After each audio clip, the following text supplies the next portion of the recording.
Welcome back to Director's Choice. To those who grew up watching Avatar: The Last Airbender, it was a life-changing experience to see such brilliant animation, cool bending tricks, and the best group of characters any viewer could ask for.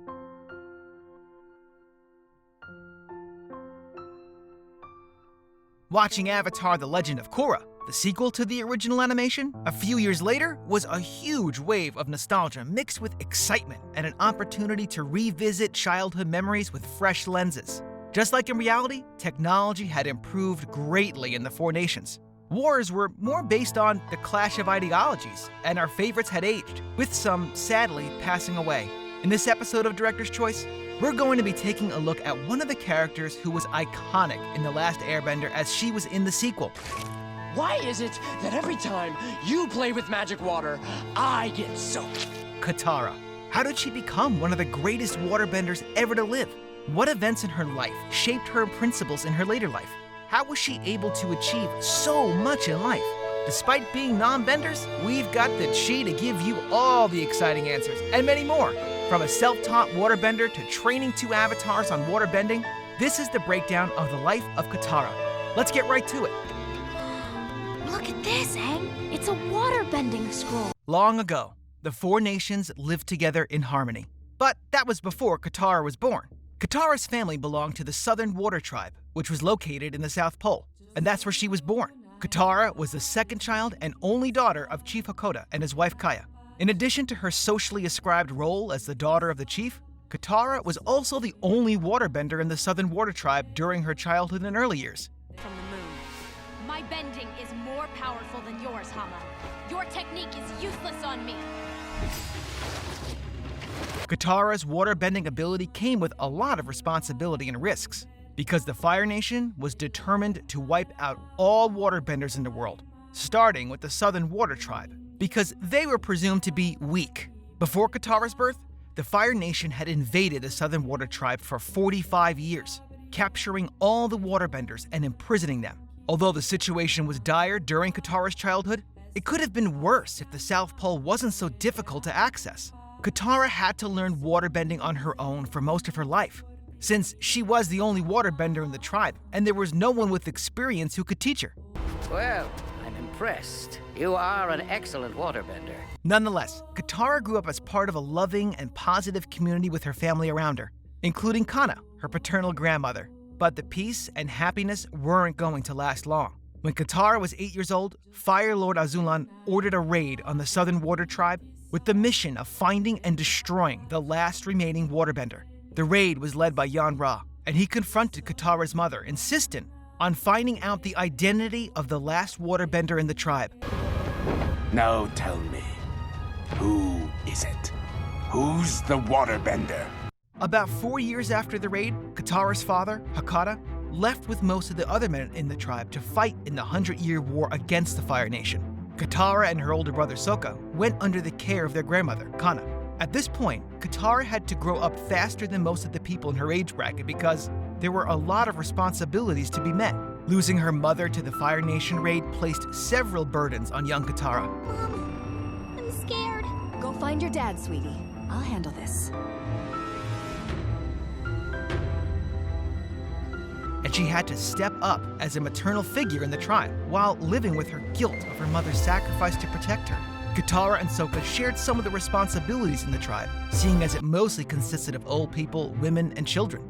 A few years after their father left for the war, Sokka and Katara were fishing in their village when a series of events occurred, which would eventually place them in the history books. Sokka had navigated their canoe incorrectly and they were stranded on some ice.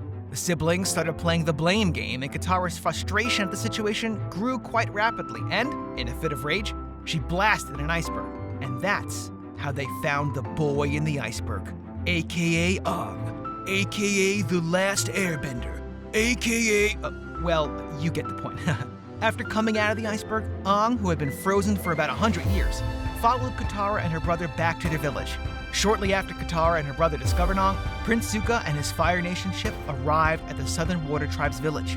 In the events that followed his unfortunate arrival, Katara and Sokka learned that Aang was actually the Avatar. If I go with you, will you promise to leave everyone alone? And the last airbender surrendered himself to prevent Zuko and his soldiers from attacking the villagers.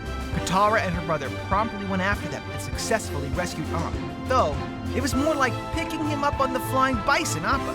After the rescue/pickup mission, Katara helped Aang kick off his mission on becoming the Avatar by suggesting that they head over to the North Pole, where there were more waterbenders. Climb on, everyone. Sokka is ready for takeoff. And help Aang find a teacher to help him learn waterbending. With the all-around agreement for the idea, Team Avatar was on and traveling the world on their delightful bison.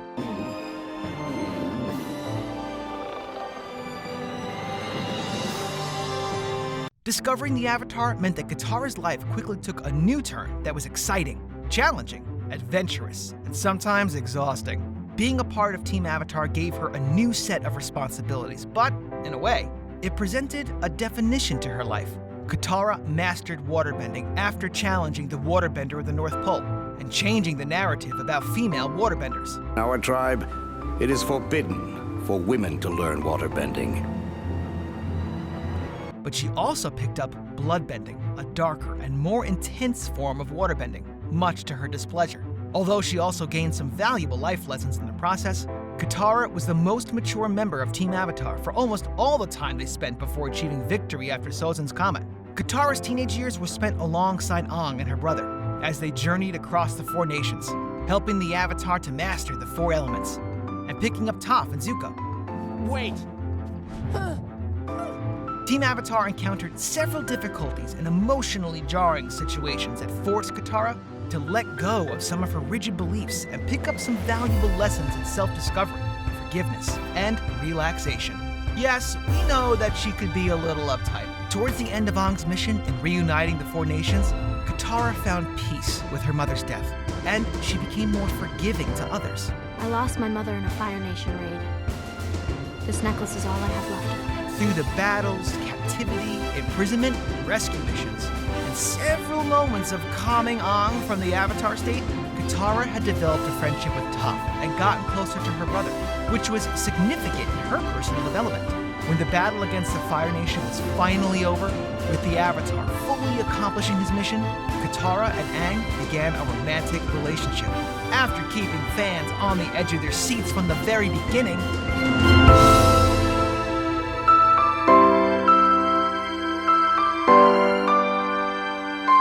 Katara and Team Avatar successfully helped Aang to resolve the conflict between the Fire Nation and the rest of the world.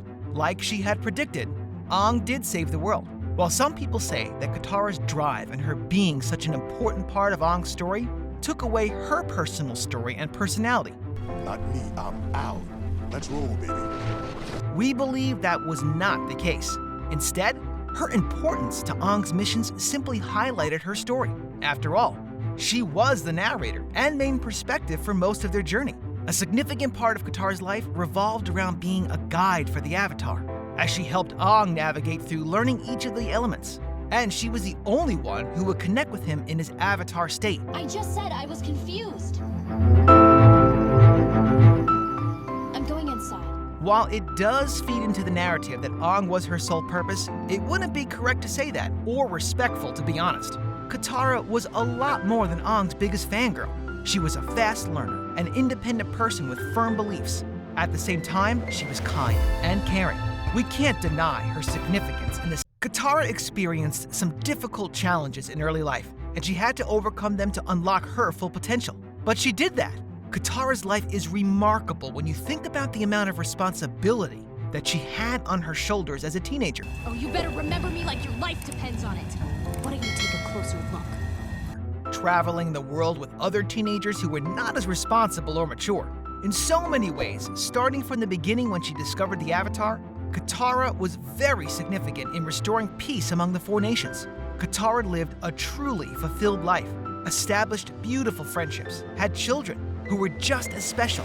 Were Tenzin and his siblings this crazy when they were kids?